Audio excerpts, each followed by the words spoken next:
भारतीय इतिहास में कई सारे नाम हुए जो अपने कुछ कार्यों के कारण इतिहास में काले शब्दों में लिखे गए। राजा जयचंद एक ऐसा ही नाम है। उसे देश का गद्दार कहा जाता है। कहा जाता है कि वे पृथ्वीराज चौहान से अपनी दुश्मनी का बदला लेने के लिए मोहम्मद गोरी से जा मिला था। हालांकि उनके किरदार को लेकर कई ऐसे भिन्न भिन्न मत हैं जो उनके गद्दार कहने पर सवाल खड़ा करते हैं। आइए आज की इस वीडियो में हम जयचंद की कहानी में छुपे किस्सों को जानने की कोशिश करते हैं। जैसा कि आप जानते हैं कि राजा पृथ्वीराज चौहान ने अन्य राजाओं के साथ मिलकर साल 1191 में अफगान के राजा मोहम्मद गोरी को तराइन के पहले युद्ध में करारी मात दी थी। इस हार को मोहम्मद गोरी पचा नहीं पाया और उसने पृथ्वीराज से बदला लेने की ठान ली। इसी समय पृथ्वीराज चौहान को राजा जयचंद की बेटी संयोगिता से प्रेम हो गया, मगर राजा जयचंद इस रिश्ते के खिलाफ थे, जिसके चलते पृथ्वीराज चौहान संयोगिता को भगाकर अपने साथ ले गए और उससे शादी कर ली। सम्राट पृथ्वीराज चौहान की इस हरकत के कारण जयचंद ने पृथ्वीराज से अपने सारे रिश्ते समाप्त कर दिया और उनके खिलाफ जंग छेड़ दी। इसके परिणाम स्वरूप राजा जयचंद और पृथ्वीराज चौहान युद्ध के मैदान में कई बार आमने सामने आए। इन सारे युद्धों में सम्राट पृथ्वीराज चौहान की जीत हुई। इतिहास के पन्ने बताते हैं कि पृथ्वीराज के हाथों कई बार युद्ध हारने के बाद राजा जयचंद बदला लेने की आग में झुलस रहा था। वह किसी भी कीमत पे पृथ्वीराज से बदला लेना चाहता था। बदले की यही चाहत जयचंद को मोहम्मद गोरी के रूप में मिला। जयचंद ने गोरी को पृथ्वीराज चौहान पर हमला करने का न्योता दिया और साथ ही युद्ध के दौरान उसे अपनी सेना देने का भी वादा किया। जयचंद की बात मानकर गोरी ने एक बार फिर से भारत की ओर कूच किया। जब चौहान को इस आक्रमण के बारे में पता चला तो उन्होंने अन्य राजाओं से मदद मांगी, पर राजा जयचंद के कहने पर किसी भी राजा ने पृथ्वीराज चौहान को मदद नहीं दी। हालांकि इसके बावजूद भी सम्राट के पास 3 लाख की विशाल सेना थी।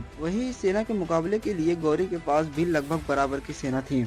परिणाम स्वरूप 1192 में तराइन के मैदान में दोनों सेनाओं ने आपस में जंग शुरू की। इस युद्ध के शुरुआती समय में तो भारतीय सेना का पलड़ा भारी पड़ा, लेकिन कुछ देर बाद गोरी की घुड़सवार सेना ने अपनी बढ़त बना ली। उन्होंने सम्राट पृथ्वीराज चौहान की सेना के हाथियों को निशाना बनाकर तीरों से घायल कर दिया, जिससे वो बौखलाकर यहाँ वहाँ भागने लगे। इसका नतीजा ये रहा कि उन्होंने अपने सेनाओं को कुचल दिया तथा पृथ्वीराज चौहान की पराजय और उन्हें बंदी बनाकर गजनी ले जाया गया, जिसके बाद उन्हें मार दिया गया। सम्राट पृथ्वीराज चौहान के हार के बाद पहली बार मुस्लिम शासन की नींव रख दी गई। इस दौरान कुतुबुद्दीन ऐबक को भारत का गवर्नर नियुक्त कर दिया गया। पृथ्वीराज चौहान की हार से संतुष्ट जयचंद अब उत्तरी भारत का सबसे शक्तिशाली राजा बन चुका था, लेकिन जयचंद की खुशी ज्यादा समय तक बरकरार नहीं रही, क्योंकि एक बार फिर मोहम्मद गोरी भारत आ धमकाई। इस दौरान गौरी ने कुतुबुद्दीन ऐबक के साथ मिलकर कन्नौज पर आक्रमण कर दिया। उनका सामना करने के लिए जयचंद खुद सेना का नेतृत्व करने के लिए युद्ध के मैदान में उतरे। इस युद्ध में तीर लगने के कारण जयचंद की मौत हो गई और इस तरह कन्नौज भी गौरी के अधीन हो गया। यहाँ तक की कहानी में तो राजा जयचंद एक गद्दार ही साबित होते हैं, लेकिन राजा जयचंद की कहानी पर शोध करने वाले इतिहासकार इस कहानी से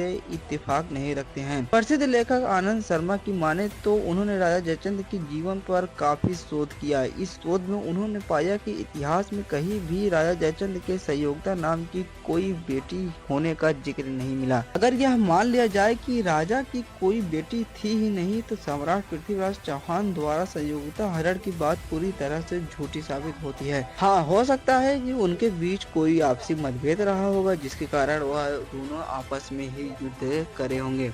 लेकिन अभी भी राजा जयचंद को इतिहास में गद्दार ही साबित किया गया है। इसमें यार आपको क्या कहना है, कमेंट करके आप जरूर बताइएगा। वीडियो अच्छी लगी तो लाइक सब्सक्राइब जरूर कीजिएगा।